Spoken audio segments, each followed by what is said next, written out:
Number 3. Okay, so this happened to me about 7 years ago, when I first started high school. The school was about a 10-minute walk away from my little brother's school, so every day I would walk up there to meet him. It was a pretty safe walk along a main road with lots of sunlight and cars, but not many people most of the time. Occasionally you would get other school children or some runners, and some old people walking to their apartments, and of course the people waiting at the bus stop. The bus stop was halfway between my school and my brother's, and there were only ever about 2 people waiting there. One afternoon I was walking up to meet my brother. That day I left my headphones at home, so I couldn't listen to music while walking, which is what I would normally do. So I was just walking and enjoying the sun. When I reached the bus stop, I noticed an old man sitting on the bench waiting for a bus. I passed him and didn't think much of it because he seemed harmless. I would say this guy was about 60 to 65 years old, pretty short, and not very fit. As soon as I walked past him, I heard him get up. I didn't see a bus coming. Maybe he was checking the timetable, but of course not. I turned my head to check, and this guy is like 5 steps behind me with his eyes stuck on me. I started to speed walk, but then I heard him speed up too. I looked behind me and sure enough, he's speed walking as well. I was scared. He hadn't taken his eyes off me, and now, whenever I looked back, he was giving me this creepy, devilish grin. There was nobody else around, and I was about 200 meters from my brother's school. I decided to book it.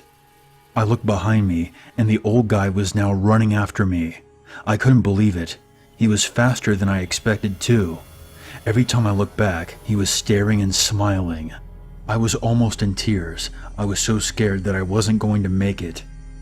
Now I know you might think that a young teenage girl could outrun a man in his 60s, but with a heavy school bag and a messed up knee from gymnastics, I was about as equipped to run as he was. By this point, I could see my brother's school and some kids leaving. I was kind of relieved, and I thought the old man would ease up and notice that other people were around. But no. What does this guy do? He starts yelling to the people, saying, "My granddaughter, she's running away from me. Get her, she's in trouble." All the while giving me this evil grin. I then stop because I've come to a massive road, and I don't want to get hit by a car. This guy gets close enough to grab my bag, and tells me to stop being such a little cunt and that he was going to win and take me away. I screamed and ran for my life, not caring about the cars. I got to my brother's school and looked back to see the guy jogging towards me. I ran into the main building and told the receptionist what happened. She looked outside and saw a man waiting outside the school gate, moving his head around as if he was trying to spot someone. I told her that that was him. She then told me to wait with her while she called the police. The man walked away after about 10 minutes, but the police did catch him, and we found out that he had been offering candy to kids from my brother's school and trying to get them to come home with them in the afternoons. I walked on the other side of the road from then on, avoiding the bus stop and anyone I would pass. Number 2. I grew up in rural Michigan and rode the bus to school every morning. We lived in a house at the bottom of a hill on a country road. My bus stop, however, was at the top of the hill after you passed my house. The story I'm about to tell happened when I was 7 or 8 years old. I woke up one morning and got ready for school like I usually did. My bus picked me up around 7 a.m., right when the sun was starting to come up. But there were still spots of darkness deep in the woods. I was the only kid who was picked up at my bus stop. So I would stand at the edge of the woods and wait until the bus came. My mom or dad would have to drop me off about 5 minutes before the bus came and hightail it to work in order to make it there by 8 o'clock. It's not that they felt completely comfortable doing this, but they didn't have many options. We lived in a safe area, or so we thought, and the bus arrived on time 99% of the time. so they weren't too worried that anything would happen to me in the 5 minutes I was left alone. So I'm standing there cold as shit, waiting for the bus to come, watching the sun rise slowly in the sky. It's still a little dark out, but not yet bright enough for me to see what's going on around me. I saw the lights of the bus in the distance, on time as usual, and it came to a stop right in front of me. My bus driver, Mrs. Teresa, opened the door and said good morning and gestured for me to hop on. I walked to my seat, put my stuff down, and noticed that the bus wasn't moving yet. Mrs. Teresa still had the door ajar. She just sat there, leaning slightly out of her seat, staring into the woods for a good minute or so. We were off and on our way to school after picking up a few more kids. After arriving at school, Mrs. Teresa escorted us in, which is something that she never did. And I remember seeing her slip into the office and talking to one of the secretaries. I went through my regular school day and I was picked up by my dad in the car rider line as normal. When he picked me up though, he started asking me all kinds of questions. Did the bus pick you up okay this morning? Did any cars stop and blow their horn at you as you waited? Strange questions that he had never asked before. The next morning, my parents didn't take me to the bus stop. My mom dropped me off at school before going to work at a later time. This continued, alternating a drop-off by my mom or dad for the remainder of the school year. At the same time, I noticed they changed my bus stop. Years later, I found out why my bus driver went into the school that day and why my bus stop was relocated. When Mrs. Teresa picked me up that morning, she saw a man standing in the woods behind where I was. She alerted the school secretary, who alerted the transportation office for the school district, and then the police. The police investigated and found some items wrapped up in a t-shirt back in the woods. A hunting knife, rope, a rag or washcloth, and tape.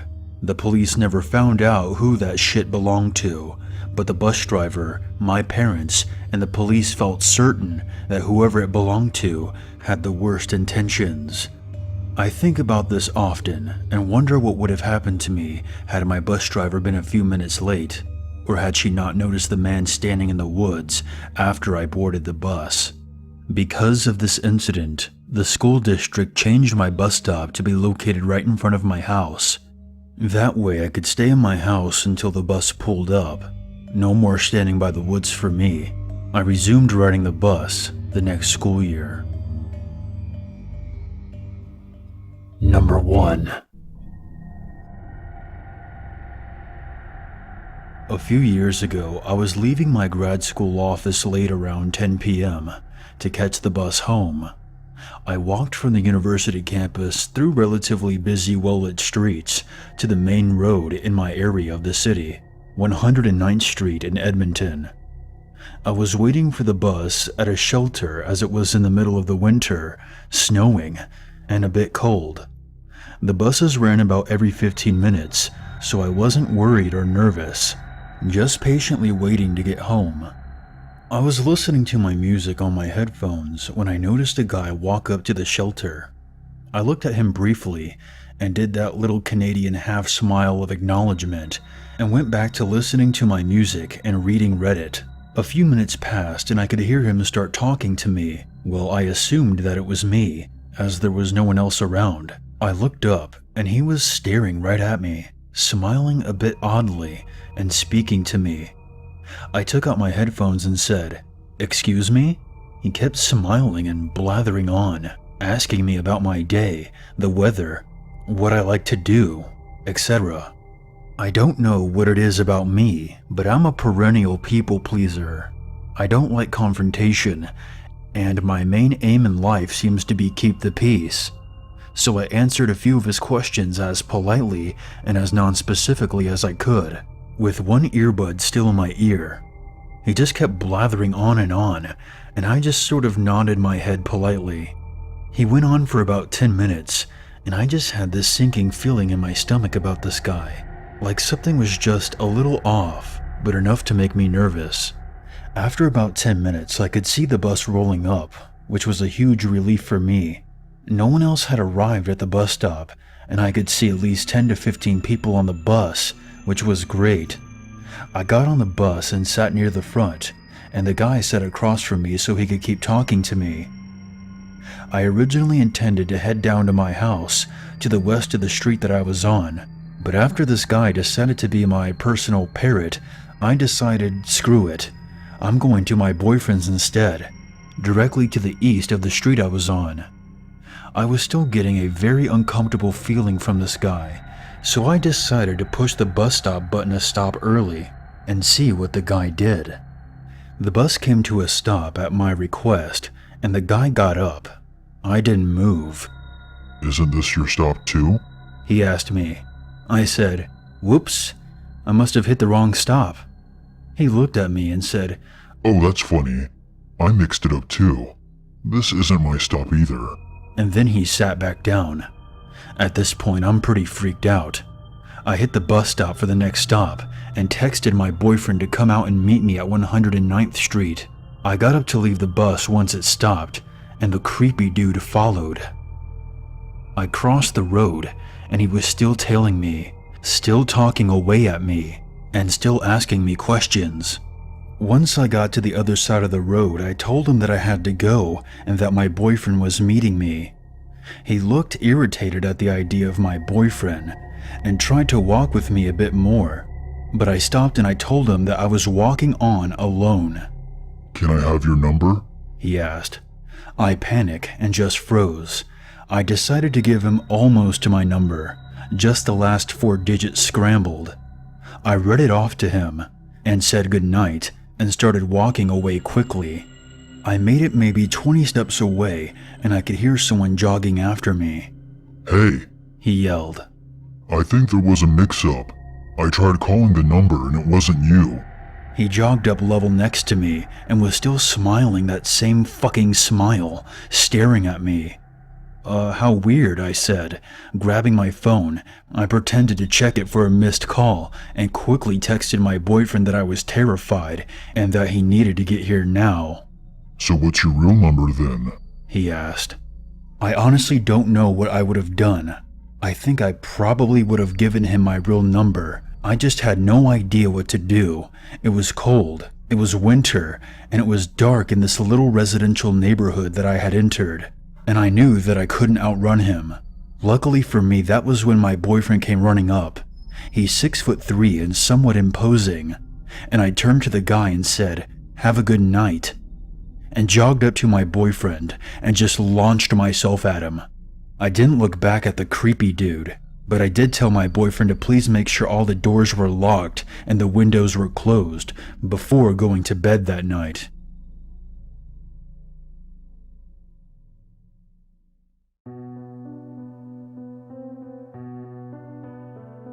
Hey guys, Unit 522 here, and I want to thank you very much for watching my video. I would appreciate it very much if you would share, like, and comment. And if you're new to this channel, become one with the Unity by hitting the subscribe button. If you have a scary story or experience that you want featured on this channel, you can always send it to my email or post it on the Free Horror Stories subreddit. The links for those can be found in the description below.